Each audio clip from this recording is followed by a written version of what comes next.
Hello, it's Drake again, and today I will be making a video basically showing some cool books I've gotten recently. So, kind of a book haul, I suppose, but I just picked some because it's been a long time since I've shown some books that I've gotten, so I handpicked a few here. Um, this is my history shelf in the back there that I have. All right, so as you might know if you've been watching my recent videos, I've been really into all things Chinese civilization lately, so I will start with some of those. So first here is one of the books I got from the Harvard University Press sale. They're doing a 30% off sale, and so I got this for 30% off. The Rise of Modern Chinese Thought. So one of the classes that I teach is called Theory of Knowledge, and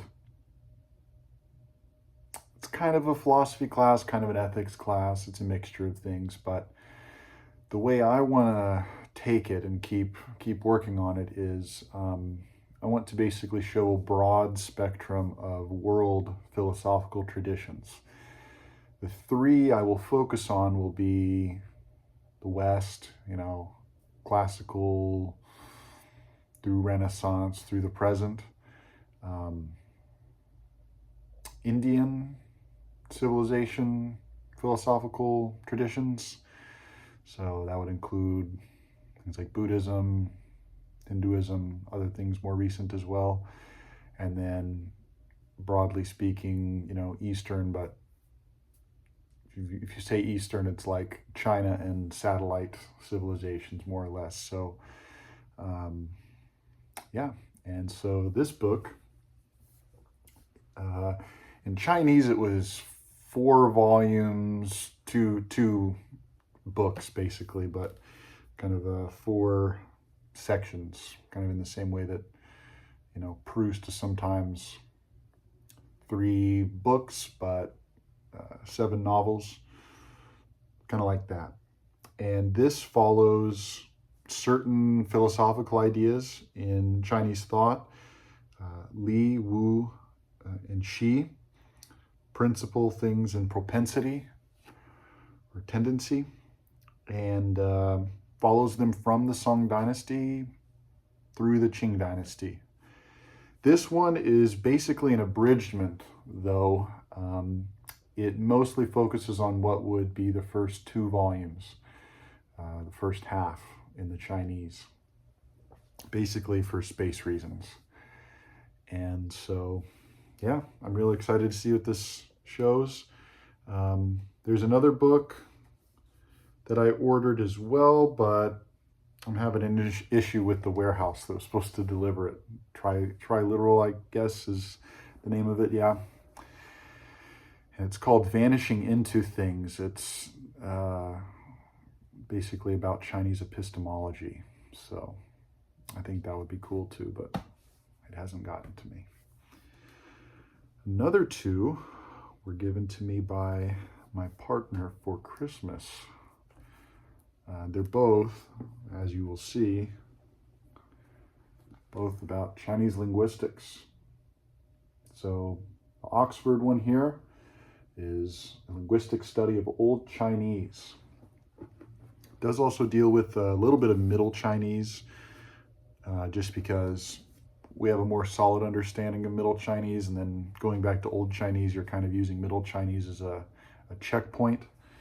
But Old Chinese would be from the Zhou dynasty, technically into the Shang, with the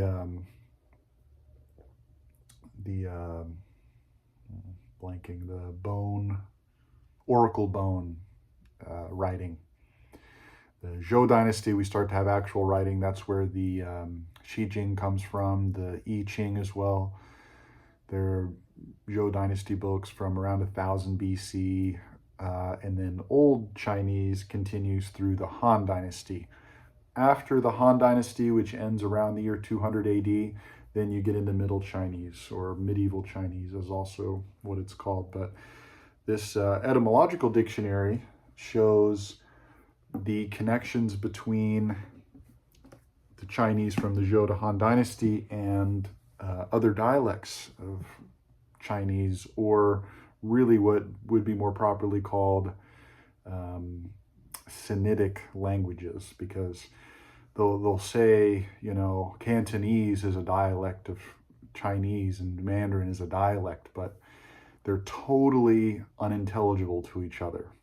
So, you know, it'd be comparable in Europe to saying, oh, Portuguese and Spanish are just dialects of Iberian or something, but it's like, they, you know, you might be able to pick out a word here or there if you're lucky, but you can't understand each other unless you put in some serious effort. So, but yeah, I'm really getting into Chinese linguistics, and that's kind of scratching my linguistics itch lately.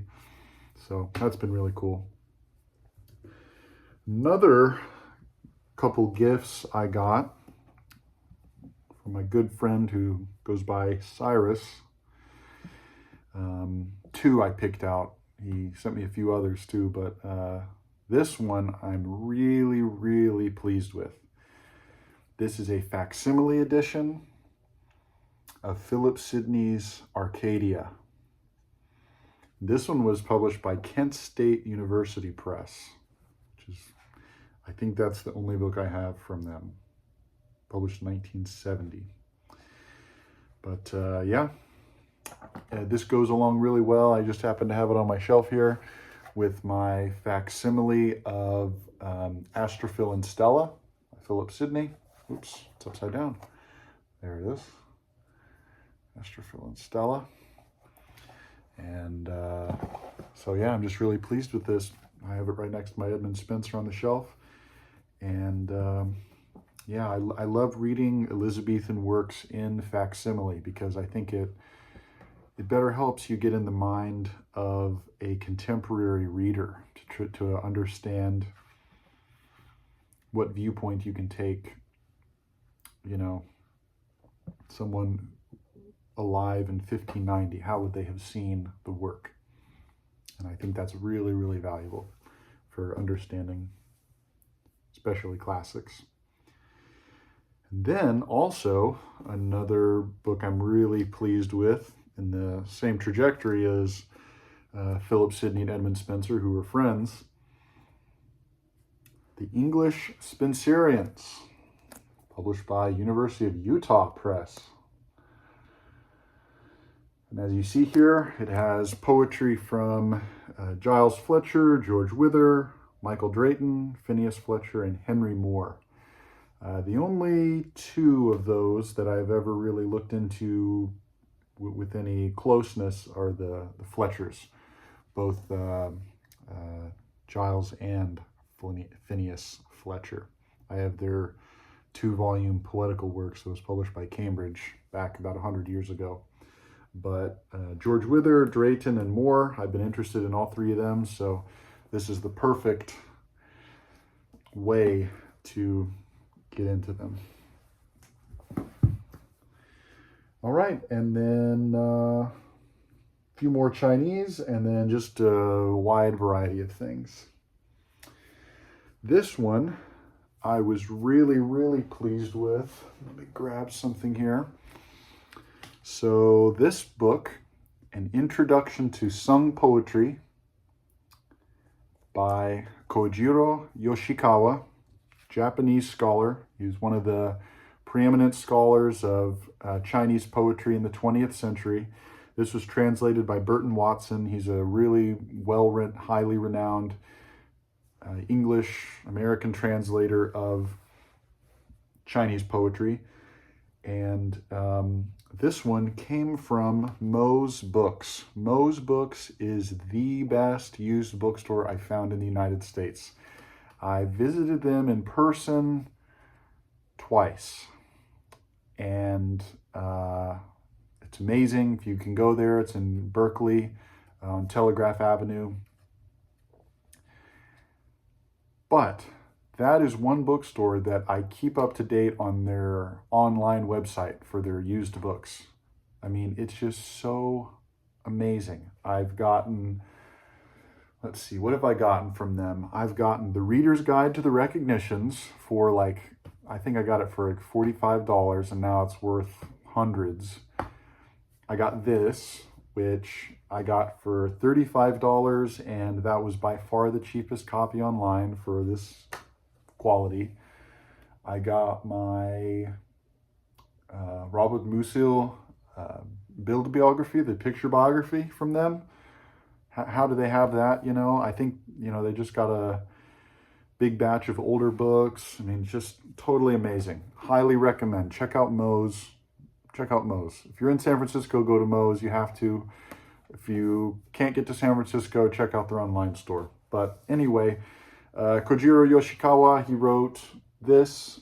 He also wrote this is more like literary history, I would say, mixed with the kind of analysis, but more of, I'd say, literary history covering Song Dynasty. So that would be roughly 900 to 1200, ballparking it AD, 900 to 1200 AD.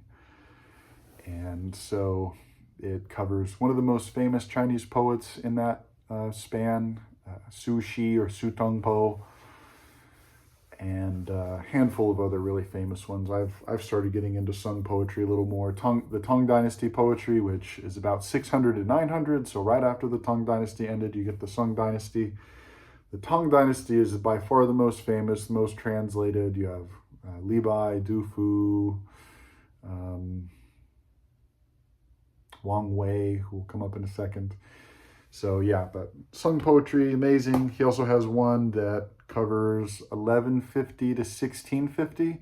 So that covers the whole Yuan dynasty and the Ming dynasty. And then the Qing dynasty, he doesn't have one, but you can find stuff out there, and I'll make a video about some of that.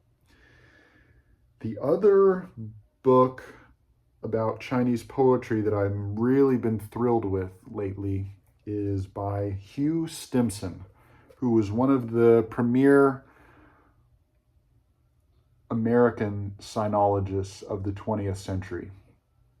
So this is published by Yale University Press, and he has other books about spoken Chinese, but this book is especially amazing because, as you see, it's a kind of a study of 55 Tang poems. But apart from just giving you the poems in the original, traditional Chinese, literary Chinese, and he explains them and goes through what the poet's doing in each case, goes through all the major poets, Li Bai, Du Fu, Wang Wei, who else? Who else is in here?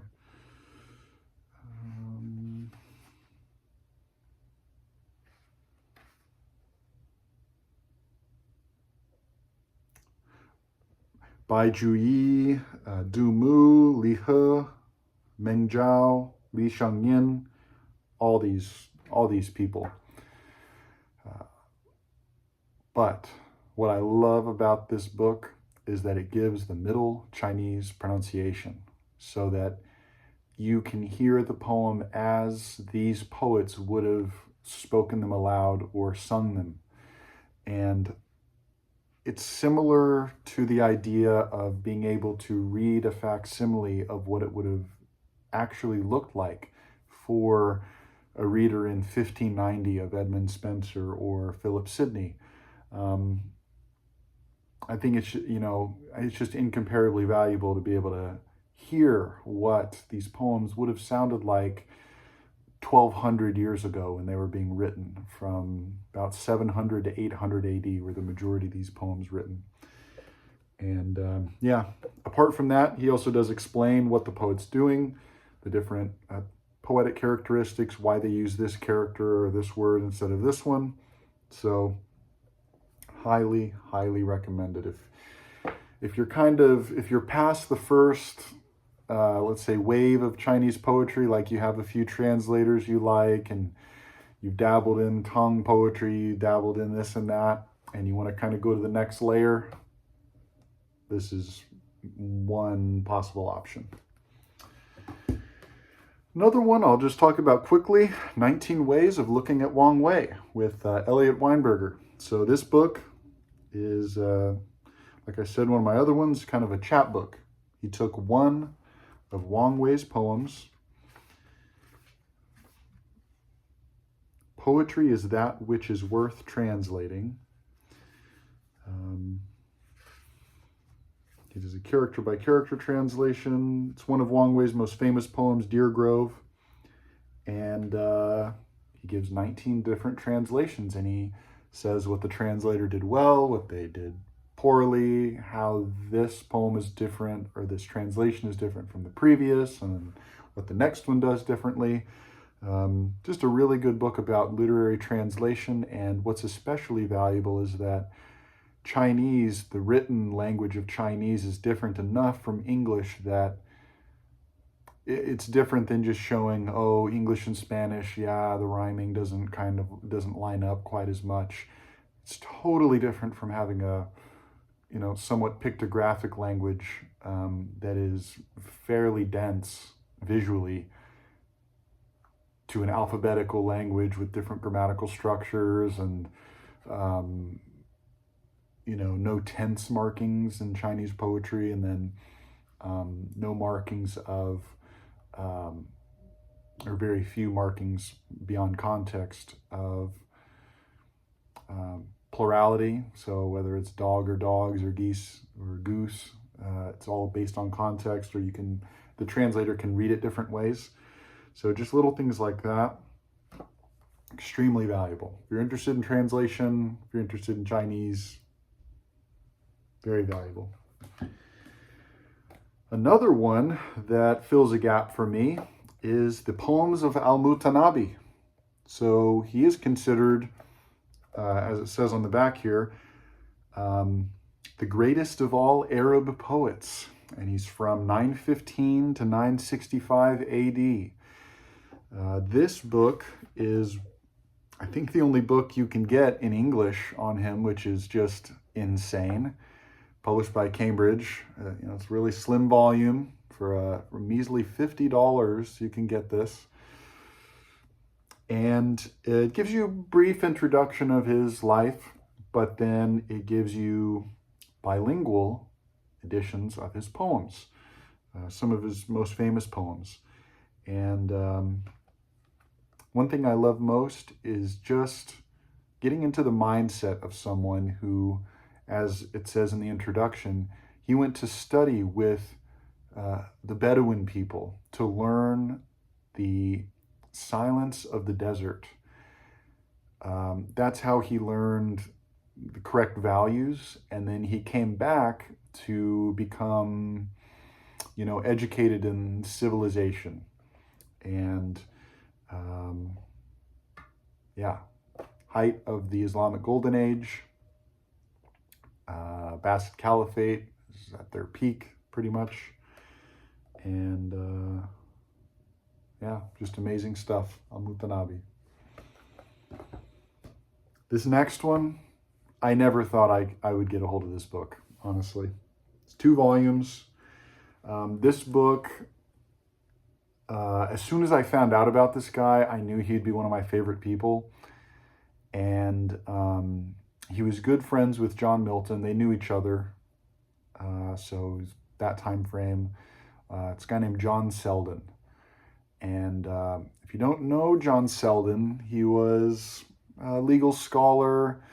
He wrote a legal study of maritime trade in response to Hugo Grotius. But I think that's even kind of boring. It's like, okay, well, that's what he did that's most notable. But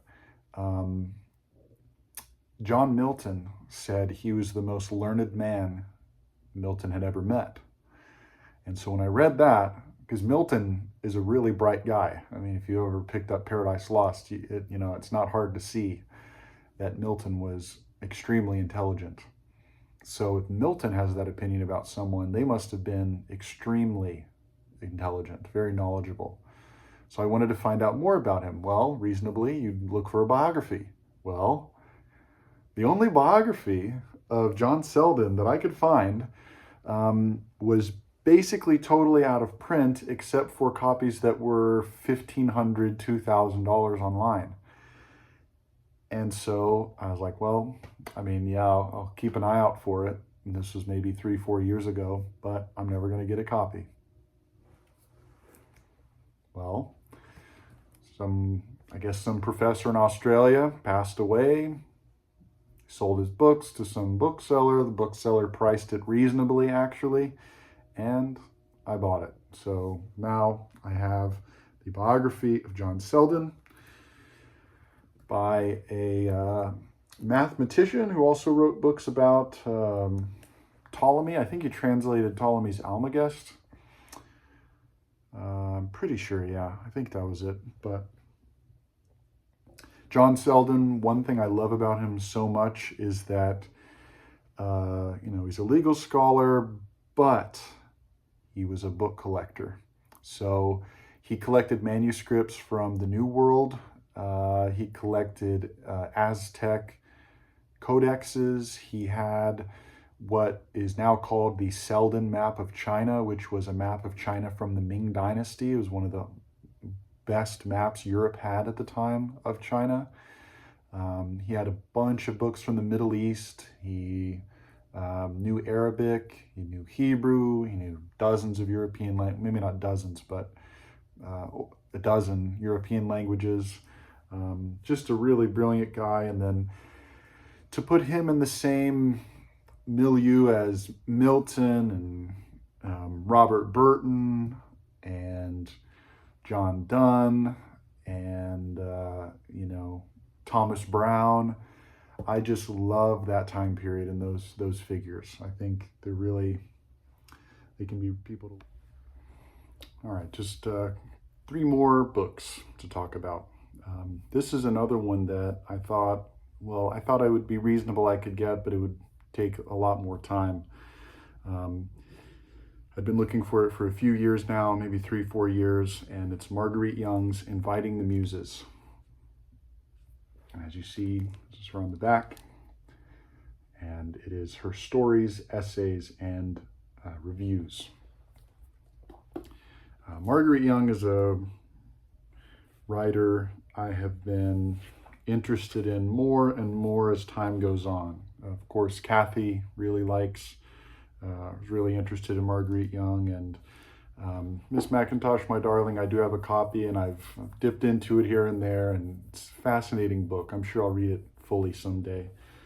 But I really do like Marguerite Young's poetry that was just published by Sublunary, who has the best bookmark I've ever come across. It comes from George Saintsbury's A History of English Prose Rhythm, as it says there. And the bookmark comes with books you buy from them. I think you can also just buy the bookmark itself, but it gives you English meter designations, ranging from iambic, pyrrhic, trochees, anapest, dactylic, and so on and so on. Goes to ones that you'll probably never hear otherwise, of 4 feet and 5 feet on the back. So, but yeah, Inviting the Muses. One of her essays is on the Midwest, and I come from the Midwest, so it was fascinating to read it. You read an essay about the Midwest, and you're hearing names like Thomas Brown and Montaigne and stuff like that. Something's up. But another couple I'll just show you. Raina Tsvetaeva Selected Poems. I love her poetry, but editions come and go. I give them away. I have other things, and finally was able to get a hold of an edition I like. This one's a good translation. I believe it's Elaine Feinstein, yep, and then other literal translations. And last but not least, Andrei Tarkovsky, Sculpting in Time. This is a book I'd been wanting to read for a long time. He's probably my favorite director. He hasn't made my favorite movies, but if I had to pick one director who I would say really did justice to movies, it would be him. So those are some neat books I was able to get a hold of and add to my library. And yeah, hopefully you thought some of them were interesting. Death is a Gang Boss.